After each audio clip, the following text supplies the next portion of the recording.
তাড়াতাড়ি ফিরতে হবে। খোলাতে ধানগুলো শুকোতে দিয়ে এসেছি। খিদের কষ্ট আমাকে কেন দিলে? তা কি আমি বুঝি না? তোমার বাবার জন্য খাবার না এনে তো আমি অপরাধ করেছি। যেমন বাপ তার তেমন মেয়ে। তুমি খেয়ে নাও, আমি বাড়ি যাই। আকাশের অবস্থা তো ভালো না, ধানগুলো তো ঘরে তুলতে হবে।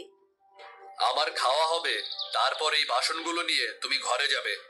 আমি পথের মধ্যে বাসন নিয়ে যেতে পারবো না।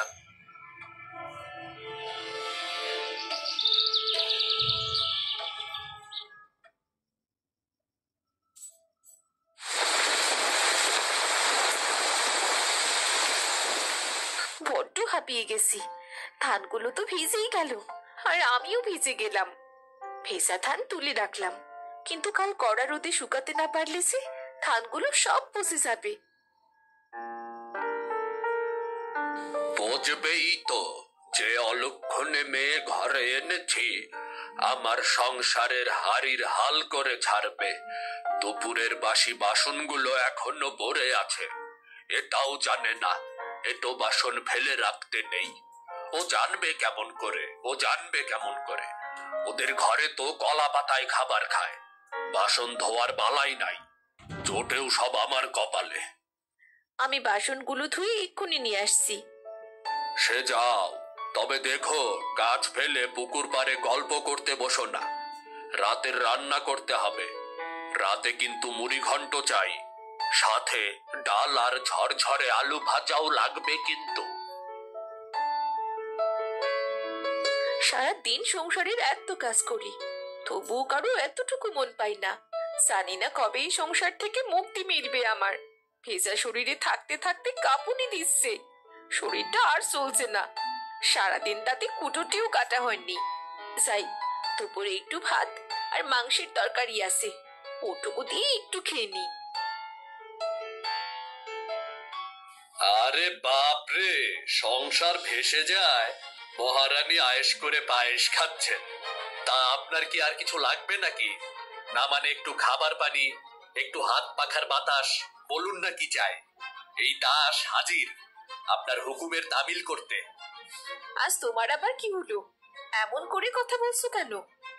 তো কি করে কথা বলবো বলো?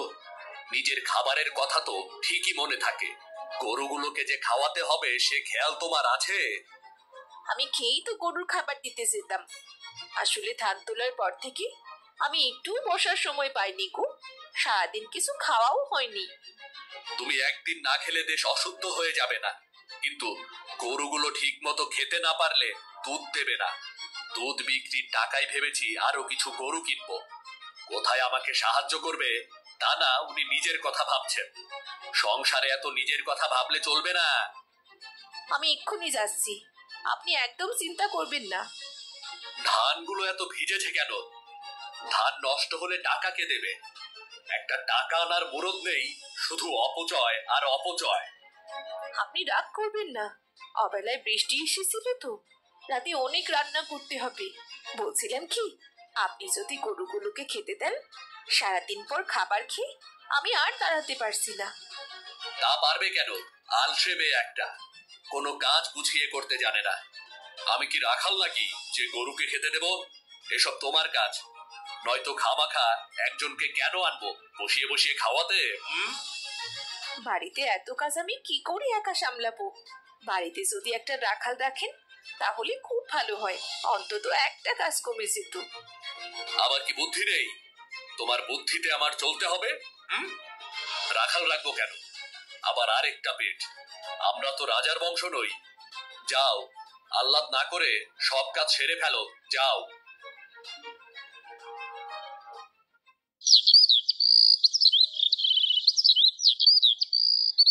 যাক বাবা, আজকের মতো একটু বিশ্রাম পাওয়া গেল। বিধাতা, কালকের দিনটা একটু দেরিতে দিও, নয়তো আমাকে আরো দ্রুত কাজ করার শক্তি দিও। প্রতিদিন এত কথা শুনতে আমার একদম ভাল লাগে না। আমাকে এক থিলি পান সাজিয়ে দাও, এলাচ আর কালো জিরা দিয়ে সাজিও কেমন? খাওয়ার পর পান না খেলে ভালো ঘুম হয় না। আপনি ঘরে যান, আমি পান সাজিয়ে দিচ্ছি।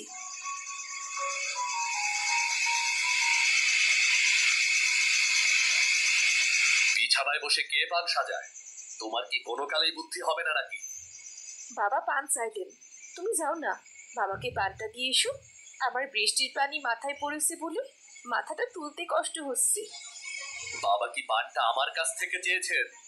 এই 1 মাস হলো তুমি এ বাড়িতে এসেছো, তাতেই বাবাকে অবহেলা করছো। যাও, বাবাকে পান দিয়ে আসো। আর হ্যাঁ, ঘরে খাবার জন্য পানি নিয়ে এসো। কিন্তু ঘরের পানিও তো তুমি খাও না, প্রতিদিন বাসি পানি ফেলে দিতে হয়। তর্ক করো না। রাতে আমার পানির পিপাসা পেলে আমি কি পানির জন্য পুকুরে যাব নাকি? যাও যাও, কথায় কথা বাড়ে। সারাদিন অনেক ধকল গেছে, আমার বড্ড ঘুম পাচ্ছে। আমি ঘুমালাম।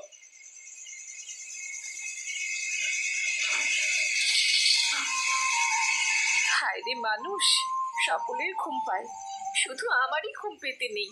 কাজের লোকের চেয়েও কি আমার মান এত কম?